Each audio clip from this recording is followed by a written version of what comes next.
我们为什么要听经？听经是听经文，那你就甭听了。经典就是秘籍，让你破关的。整篇六祖坛经里面有重要的一个字，叫自己的自。我们的自叫自学，自学是什么？自己愿意在孤独中面对自己，诚实的照见自己。自学的关键就是你要让每个人愿意真诚的面对自己的身体、情绪、内心，要保守你的心啊。什么叫保守你的心？不要张扬，也不要委屈，愿意真诚的面对自己。我们今天从11页三问念佛往生西方极乐。像一般人他会有一个疑问，我听经干嘛？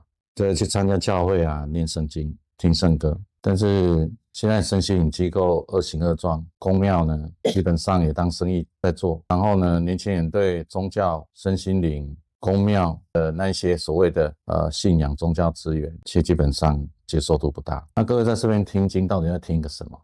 听经是听经文，是听佛教的经文，那你就甭听了。你如果听这个教会那些经过君士坦丁篡改那个筛选后的现代版的圣经，那也甭听了。还有一些这个一贯道，然后什么鸾文、服软啊，服软写下鸾文，然后呢什么还有关圣帝君什么经，那些什么降机的那些经，那基本上也不用听了啊。为什么呢？你降机，你到底在降什么？这个好笑的地方还有什么呢？有一个这个啊，我现在通灵，我通蒋中正啊，蒋中正开始通灵了，通这个通那个。我一向讲通灵是一个笑话啊，它的差别就是黄典英讲话没人听，那我是这个关圣帝君就有人听。那你这个人是什么状态？你平常养什么鸟？你的状态是怎么样？你讲出来大概也不会差到哪里啊。就算真的你通到了什么灵，你讲出来的话很有智慧，有智慧，那你符合无限诚实吗？你无边接受吗？你还在把人家当异教徒吗？那你有无与实践性吗？做一个人，你光通灵，我赞成的是灵通，灵通以后你要付诸实践啊。你付诸实践以后，就会有执行型的心得。这些心得才是最珍贵的，才是值得跟人家分享的，对吧？所以在这整个宗教信仰在现代而言，渐渐的已经成为一个笑话的时候，我们为什么要听经？各位要听经的第一个原因是因为我姑且称自己为老师，名字叫圆人，我又宣称自己有30年的开悟经验，然后我这30年干了什么？我等一下略述一下，为什么要略述？那由我来讲经，我不是说我讲经多么的殊胜，多么的伟大，不是这个意思。我可以给各位做一个生命的参考，这生命的参考，我个人觉得非常有价值。那透过讲经的过程，讲经在讲什么？讲经在讲的是六祖这一个人，他从以前砍柴，听了《金刚经》，哇，心开悟解，但还没有到最后的明心见性。所以他呢，这个辞别了妈妈，然后刚好乡里有一个人资助他，可以接养他的母亲，所以他去拜见五祖。拜见五祖以后，五祖有一个事件，就是叫他去磨坊里面去磨面粉。然后呢，这个五祖弘忍就请大家写记，所以神秀写了一个什么时时勤拂拭，莫使惹尘埃，他写了一个记这里面都有详述了哦。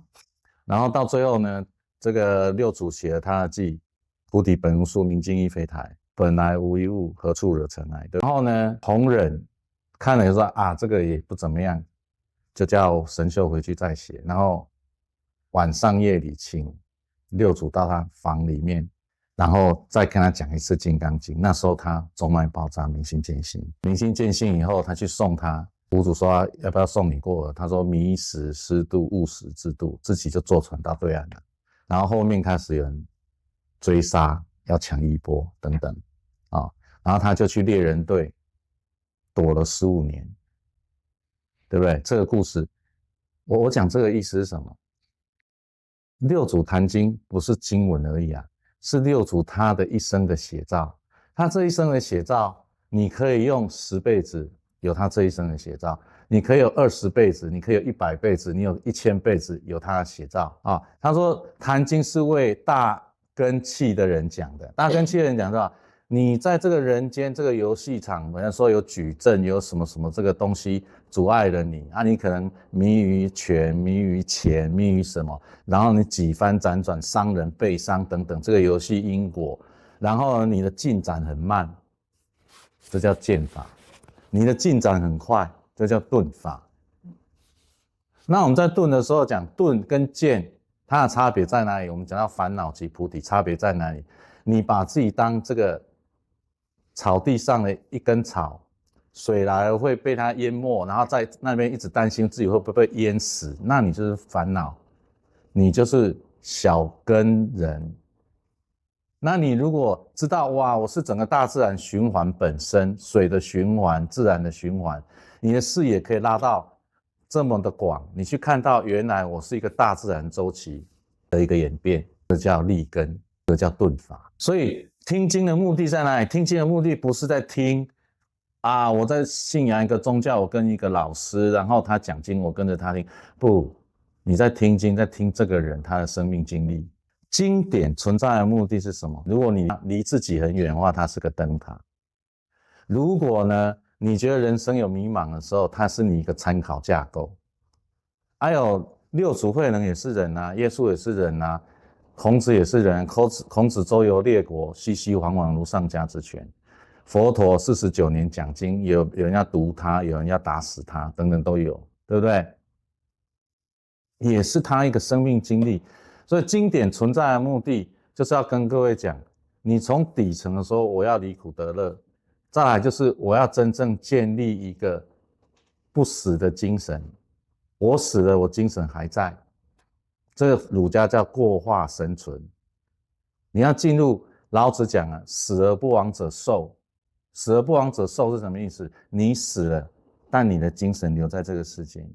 每个人听到你的名字，每个人看到你的生命历程，他都有所启发，都能够帮助到他。而且无形中的能量网络，我们叫大幻化网，他只要意念到你，他就可以得到改变，叫过化生存。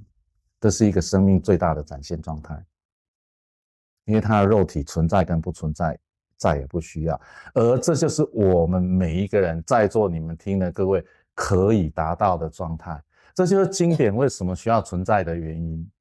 我不是去依附一个群体，我不是去依附一个大师，我不是去人家我的跟着老法师我跟着谁多么的棒哇，全世界都知道。No， 他在跟你讲，不管你男的女的在哪里，经典告诉你，你可以从现在，如果你愿意勇猛精进的话，你愿意离欲，你愿意进入直心行、直心流，你可以跟他们一样。这就是经典感人的地方。但我们听经干嘛呢？要各位来啊，如果还要勾讲还要求你那个我们录了那个大家听了说这个我没兴趣那个网络上什么讲钱的啦，还有那个色情网站，色情网站是我们人类的科技，尤其网络科技最先试验、最先科技的地方。AI 变脸什么？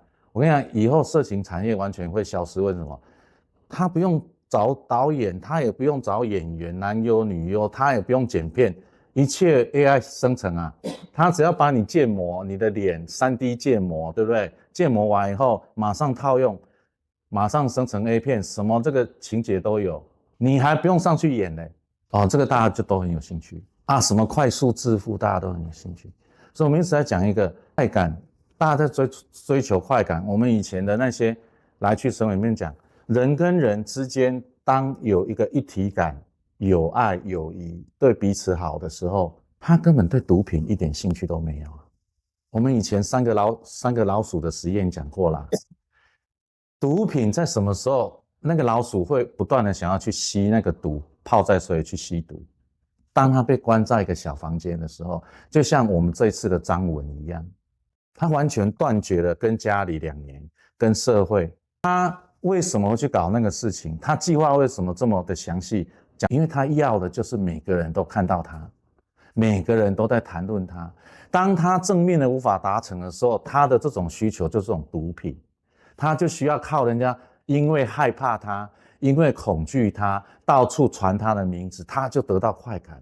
这跟吸毒是一样的。当人跟人之间有感动、有爱的时候，你不需要去吸毒啊。我们讲的老鼠实验里面在讲什么？哇，这个老鼠的乐园，很多老鼠里面食物充足，然后互动充足，要做爱就做爱，天天很欢乐，他根本不想要去吸那个毒水。所以就一个社会的观点角度而言，我们要去想张文这一件事情，它的背后到底在哪里？台湾已经做得不错，但还不够。尤其有一个邪教教主在当我们的总统，讲的话不算数，操弄司法，什么都可以搞的时候，这个叫毒夫啊！什么叫毒夫？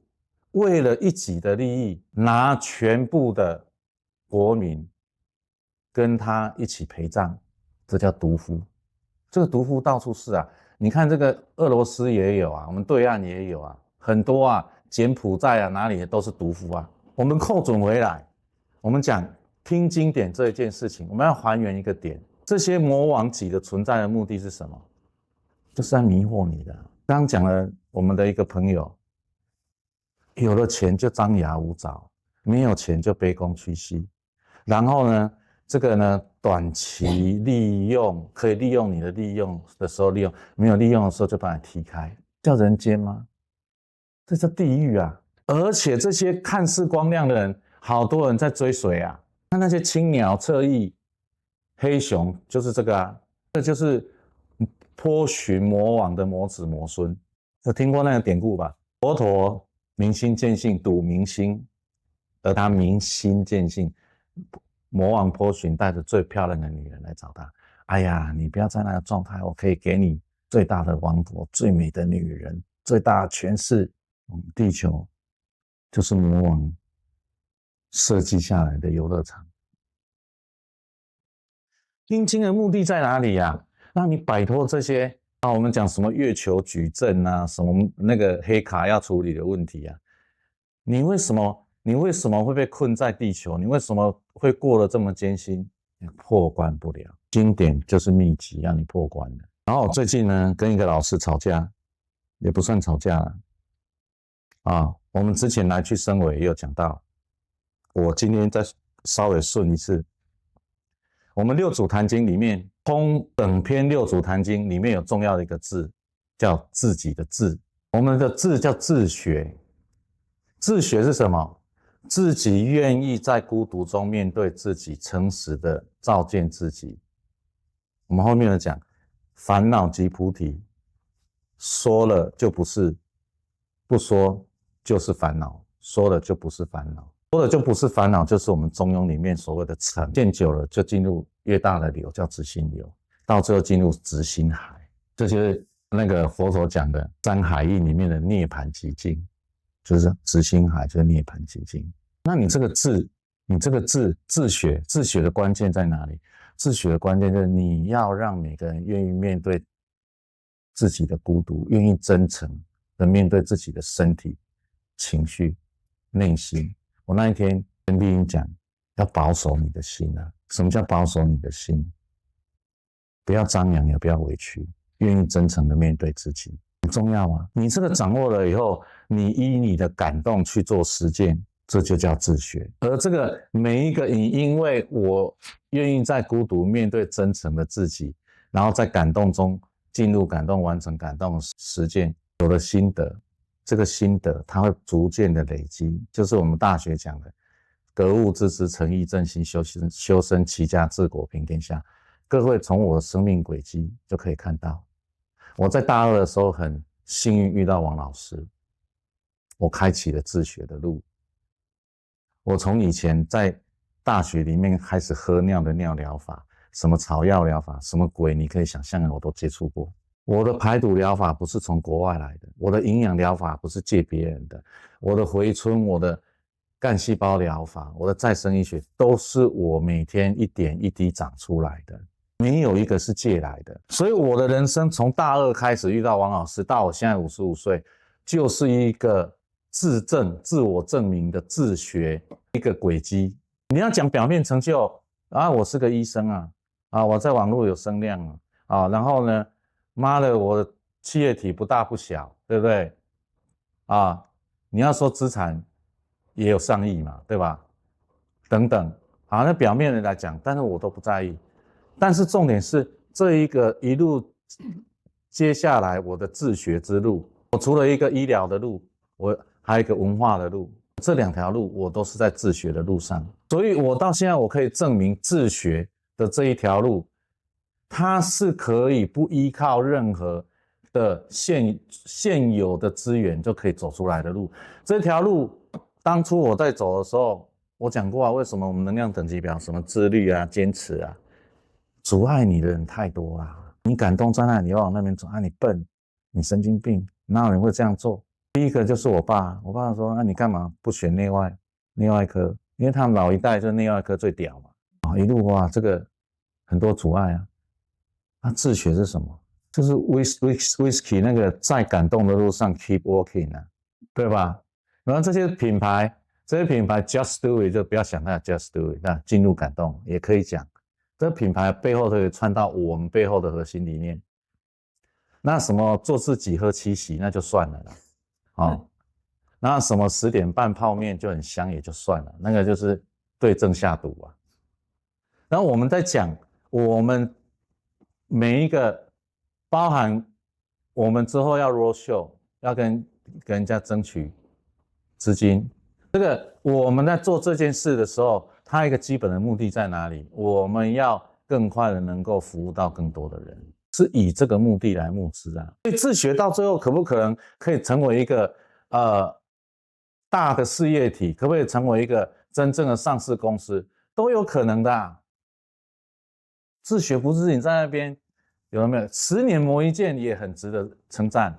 那我的意思是说，它的可能性不是只有说啊，我那个憋憋屈屈的，我那个啊不被体制接受，然后呢，我是那个现有体制的逃生等等。No， 自学既兼顾了你的内在，也兼顾了你的外在。你可以有内圣，也有外王。这我们中国人不是讲完了，易经讲的就是内圣外王啊。内圣是什么？内圣就是你自己明心见性，中脉爆炸叫内圣。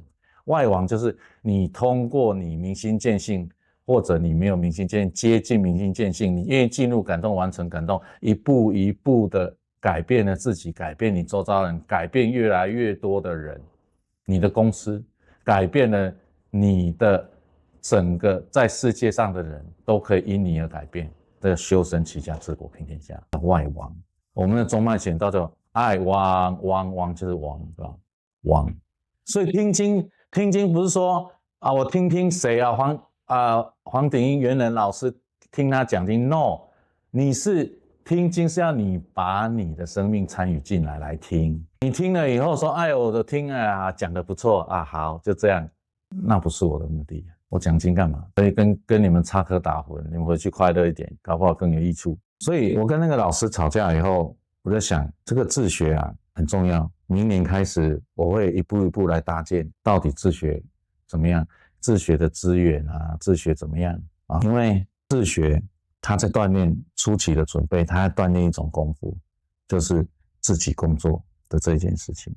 蒙特梭利，我工作了以后，我怎么培养做一个专案的一个经验？我怎么找到我自己的方向？我怎么样铺排，寻找我必要的资源？我怎么完成这个工作？我就是这样一路摸索过来的。我哪知道我现在会做再生医学啊？当初这个马介出来的时候，我就知道我要做再生医学嘛，鬼才晓得嘞。摸索都有乐趣啊，这才自学最那个 thrilling， 最令人兴奋的地方。因为不知道你在走一个没有人走过的路，你如果再走一个没人走过的路，你的路就是对的。妈的，这超重要的。如果你走的路都是人家走过的路，那你顶多是个 copycat。copycat 是什么？鹦鹉一样啊。Parrots， 这顶多是个鹦鹉而已啊！你的生命如果只是在拷贝别人的，那你活得跟 AI 跟机器人又有什么两样？要本火了，叫不用火了。AI 跟机器人存在到现在最重要的，给人类一个带来真正的解放，大陆的解放军从地主中解放，落入了到最后还是一样，中国几千年的统治跟被统治阶级。解放吗？解放个屁！那 AI 跟机器人真正帮我们解放的是什么？你要当工具人也不行啊，因为它比你工具还厉害啊！你怎么比得上 AI 的那种工具思维、工具智能？你怎么比得上机器人的操作智能？逼得人类不得不去面对自己走一条必须摸索的、没有人走过的路。这就是未来新时代 AI 跟机器人带给我们莫大的恩泽。我要当一个歌星，跟我李嘉华要当一个歌星，当一个歌星是某一种概念，是某一种体制啊，你会进去会不会被潜规则也不知道等等。但我李嘉华要当一个歌星的同时，我很多主脉络、副支线可以啊，我可以当一个厨师啊，我可以当一个什么，我一切在进入感动、完成感动中了。这跟我们在宗教信仰跟我们在社会里面的脉络是一样的，我们不再委身于什么体制，我们不再委身于某一个既有的存在的架构，我们可以走一个需要摸索的看不到未来，但是每一步都很兴奋自我成长之路，这才是原原本本的自学每一个人的生命之路。听经典的重点跟重要在这里啊，不是我在跟你念经念啊，好对哦，哦还有道理哦。那你听这个经干嘛？我黄某人讲话一向惜字如金，你要我多讲一句我也不愿意，你要我跟你插科打诨我也不愿意，因为我每一个字的力道都很强，我乱讲出来哦，你们不见得受得了，因为我讲话就是实践。最近我还发现，但我讲了就会实现，太可怕了，我不能乱讲。这个六祖坛经，我们一路讲到现在，它是一个法会，现在还在法会中。那个六祖已经把大意都讲了，所以你们有什么问题就问吧。这个使君叫韦使君，吕不韦的韦。这个韦使君呢，一问再问，他是个当官的，也是护持六祖很大的功德主。这个韦使君，他的这个不管他在做官，他是一个儒士，儒家儒士，他的悟性也很高。使君礼拜又问：弟子见生属常念阿弥陀佛，愿往生西方，请和尚说得生彼否？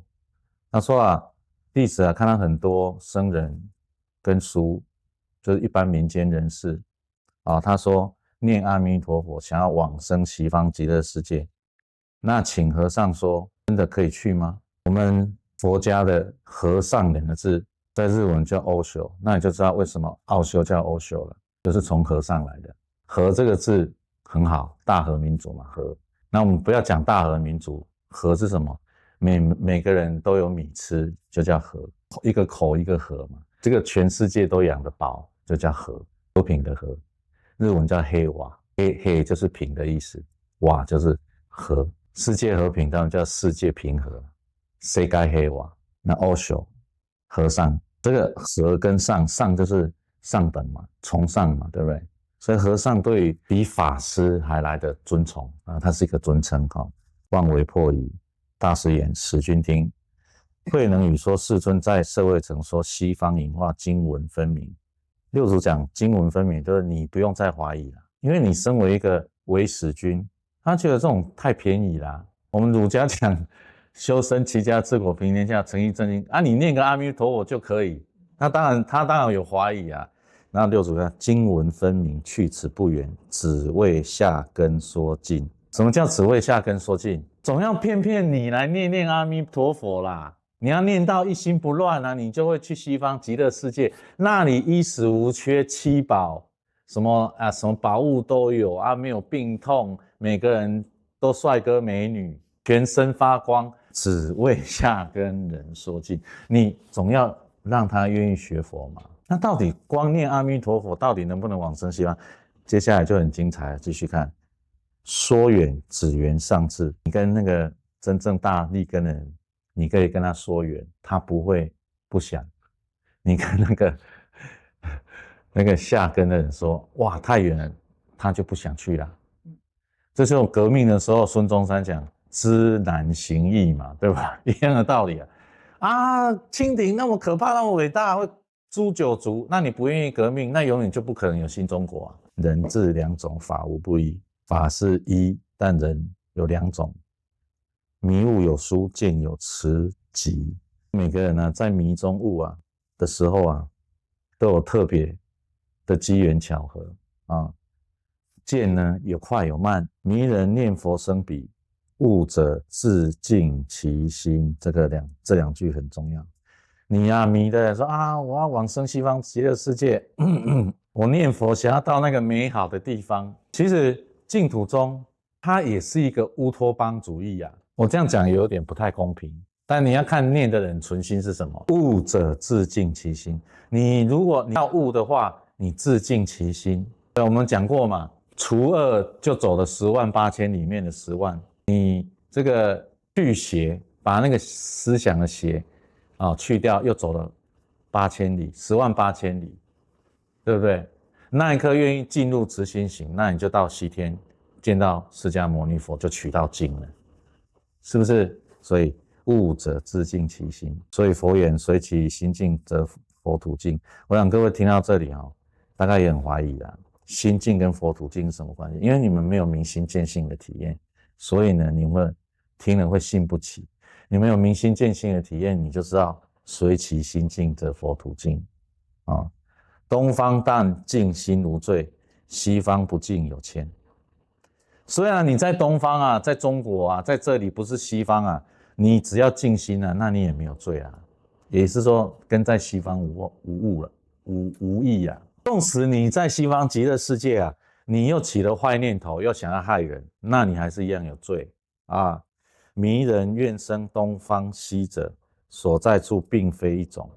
所以这个你没有悟的时候，你要生东方西方我要选东方，我要选西方，所在处并非一种，好像东方西方不一样继续，心地但无不净，西方去此不远。你心不净的时候，西方去此不远就在隔壁而已心起不净之心，念佛往生难到。我们讲一个很粗糙的例子，就是你一天礼拜1到礼拜6都在害人，然后你想说我礼拜天去教堂去忏悔告解，我就可以被原谅，那就跟这个心起不净之心，念佛往生难到无邪过8000，但行直心道如弹指。我们之前有跳到这里来讲过，除2行10万，我讲了无邪即过8000，但行直心道如弹指。弹指是什么？道如弹指。使君但行十善，何须各愿往生？不断12之心，何佛即来迎请？我们讲净土中，你在死前，你如果不断的念佛，你不断的念佛，你没有办法去害人，你有办法去做坏事你念佛，整天26时钟都在念佛，你除了必要的要烧饭、洗衣、煮水，你都要念佛。你可以边念佛要去杀人吗？没有办法嘛。你都26时钟都记在那里，当然坏事不会做你念头都在念佛，当然不会想坏事对吧？他最后一步，但行直心，道如弹指净土中讲，你死前7天一心不乱西方三圣就会来接你，释迦牟尼佛这个大势至菩萨还有阿弥陀佛就会来接你。7日一心不乱，对很难那么容易对吧？念，哎呦，我就想到别事不行，没有一心不乱。哎，我就想到我家的狗大便没有清。没有啦，其实你在明心见性的状态，你一心不乱的时候，你还是会想到可以去处理狗大便的，这个不相违背若悟无生顿法，见西方即在刹那。无生顿法，各位前面听了6组讲的那些，各位如果回去看心经、般若波密多心经、看金刚经我就不在这边展开了。不悟顿教大圣，念佛往生路远。我讲过嘛，你不发菩提心。什么叫发菩提心？愿意进入感动，就是叫发菩提心。这个定义都要记下来。愿意进入感动，就是发菩提心。金刚经讲发菩提心，不发菩提心是未发菩提心。为什么加了一句非不发菩提心？因为你感动中没有起一个念头我要发什么，你只是愿意进入它。接下来很精彩这是第一次你看到六祖斩那个禅风啊，就是禅宗禅海，你看那个公案，你不知道他们两个在讲什么嘛，对吧？六祖第一次讲那个禅的机锋啊，什么叫机锋？有那个有踹人家一脚的啦，有那个这个用禅棒打的啦，哦，有把人家那个推到水里的啦，等等，对不对？对，禅宗对于让你中脉爆炸这一件事，他们是专家高手啊。他怎么样让你进入那个中脉快要爆炸，还可以拿一个针把你戳破，让你明心见性。使君问如何得达？那怎么去西方呢？六祖言：慧能于使君移西方刹那间，目前便见，使君愿见佛。他说啊，我慧能啊，跟使君，我们现在马上到西方去，你眼前就能看到。使君，你愿意吗？使君礼拜，若此得见，何须往生？愿和尚慈悲为现西方大善。这个使君啊，作揖礼拜啊。他说啊，如果可以得见西方世界，那何须以后往生呢？那都到了，还往生干嘛？愿和尚慈悲为现西方大善，就大大的好啊！大师言：一时见西方，无以极善。他说一时见西方，没有疑惑的话，我们今天法会就到这里。谢谢大家，每个人丈二金刚啊！大众愕然，莫知何事。大师言：大众坐意听啊，仔细听啊！是人自色身是城，眼耳鼻舌身即是城门。我们身体是城，一座城。我们的眼耳鼻舌身是城门，外有五门，内有一门。五门啊，哪五门？眼耳鼻舌身，内有一门。我们的心是地，我们的本性是王。性在王在，性去王存。本性在，你这个内在的网就在；你的本性不在，你的这个网就不在。就是我们之前讲了，一念二，法身即离色身。你一念二的时候，你就没有联网了，你的本性、你的法身就不在你的色身里，对吧？之前有讲嘛，性在身心存，性去身坏，不用解释了。佛是自性作，莫向身求。啊，是你的本性啊。佛是自性作啊。佛是什么？佛就是你的本性，就是法身啊。你要联网啊，你不要觉得自己是一根小草，你要看到你是大大的整个地球的大自然本身啊，你是大大的宇宙中那种无形无相的精神本身啊。不要一直觉得我是小草，哎呀，我小草大风起，把头摇一摇，我以后要变成这个芥菜种，要变成大树，那还是一个从小到大的所谓的 power trip， 一个权力旅程而已。你要把视野拉大，你要看到你就是大自然本身，大自然的循环，你要看到你是宇宙本身，有宇宙的循环，你要看到除了这些所有现象离相以后，这些所有现象离相以后，那个无相的你的本性啊，你要安住其中啊，你要无助随着它的直心流而流啊，每个人都可以。自性明，佛即是众生；自性悟，众生即是佛。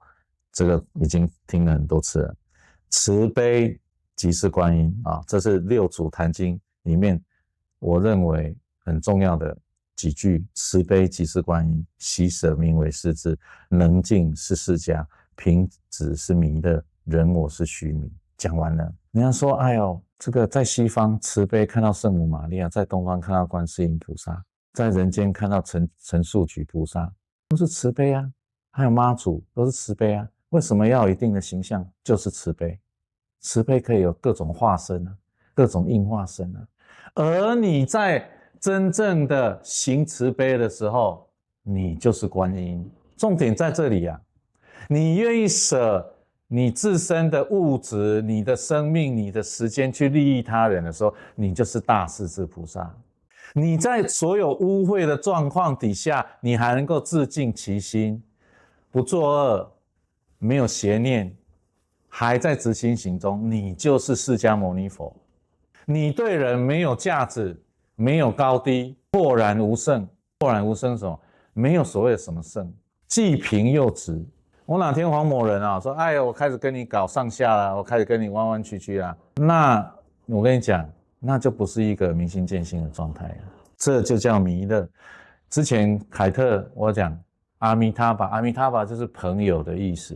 我们新时代开始的时候，任何明心见性的人都是你身边的朋友，而你真正明心见性了以后，你也不会贡高我慢，价高自己，剥削别人。这叫弥勒，这叫弥勒佛再临。有很多人说啊，耶稣再临，弥勒佛再来，紫微星再来什么？如果他们还是一个好像要一个教主，人家去这个仰望他、捧他怎么样？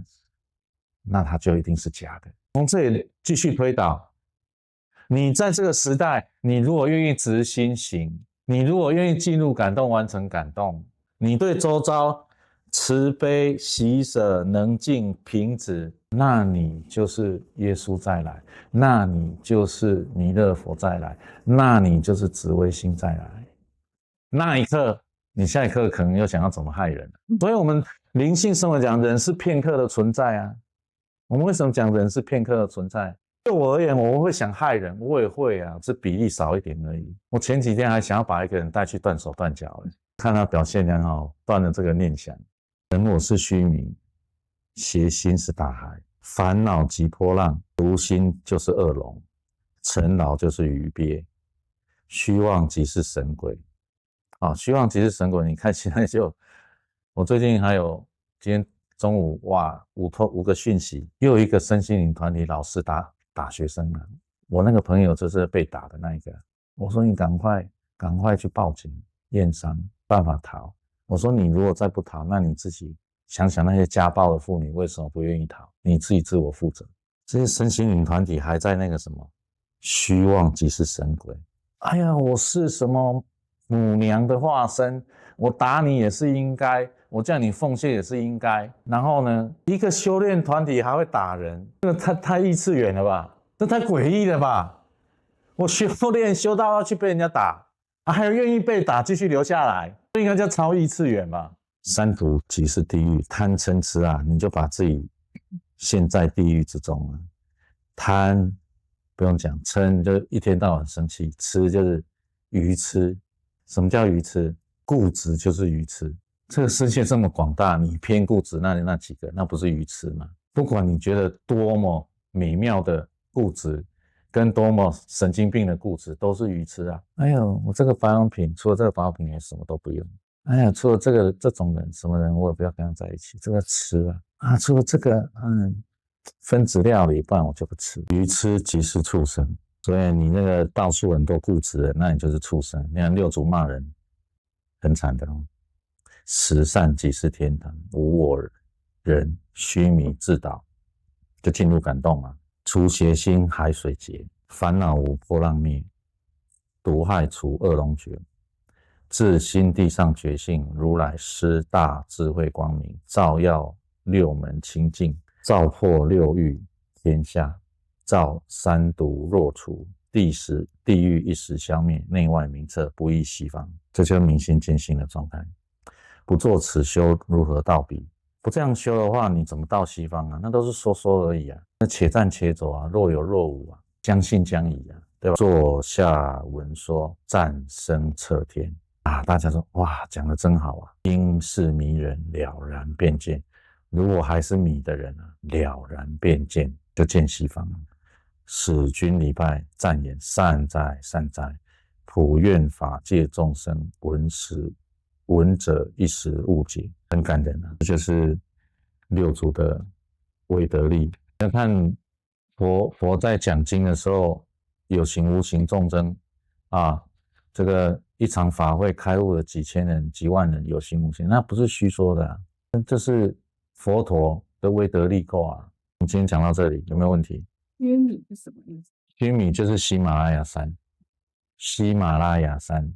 须弥是那个佛经讲了，我们有四大洲，中间有个须弥山，这是佛经里面讲。那你就我们地球上而言，你就可以把它看作喜马拉雅山、昆仑山脉那一整个西藏高原，就是须弥山。为什么须弥自导就是进入感觉？你分人我啊，分人我，中间就隔个须弥山啊。你进入感动，须弥山就不见了。没问题，我们今天到这里哦，谢谢各位。